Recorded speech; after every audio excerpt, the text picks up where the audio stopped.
махаббат тетігісі. Жәбір Махирге келіп, осы қызға үйленесің, осы қызға үйленесің, әйтпесе деп тұрғанда, әйтпесе не дейді Махир. Мені өлтіресің бе? Кім не десе де мен ешкімге үйленбеймін, түсіндің бе дейді сол жерде.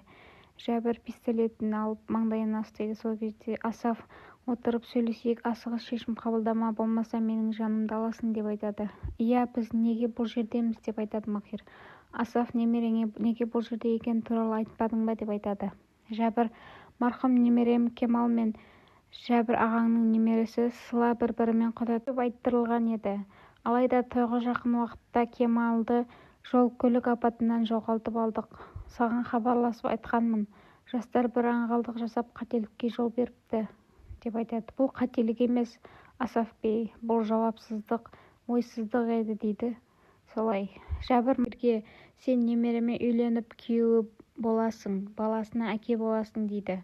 Махир таң қалып, не дейсің деп айтады. Ал Жәбір болса, сені осы үшін шақырды ғой деп айтады. Сонда аяғы ауыр ма не? Сенің папаң біздің жүзімізді жерге қаратты дейді. Маған кішкене уақыт керек дейді Махир. Жарайды, саған 3 күн уақыт беремін. Сол уақытта дайын болмасаң, жаназаң дайын болады деп айтады. Солай олар кетіп қалады. Ал Махир болса, Асаф екеуі сөйлеседі. Сен ол қызға үйленбесең қан төгіледі. Сені сол үшін шақырдым. Бұның арты жаман болады дейді. Ал бірақ Махир болса, бұл менің шаруам жоқ. Мені араластырмаңыз, ол сіздің проблемаңыз дейді. Махир болса, апасы мен Жанфизаны алып кетеді. Дәмханада шай ішіп отқан кезде мамасы қолында жүзіктің түсіп қалғанын көріп, мен жүзігім жоқ деп абыржып кетеді. Ол әкеңнен қалған ең соңғы аманатым болатын еді, не істеймін. Ал Махир болса, мамасын сабырға шақырып, мен сізге тура сондай жүзік алып беремін деп айтады.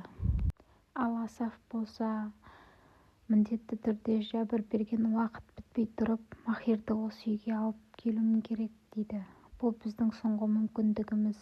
Ол адамға қанша айтсаң да тыңдайтын түрі жоқ деп айтады. Тапсақ та не болады? Бәрібір бұл некені қабылдамайды ғой, солай емес пе дейді Ферман.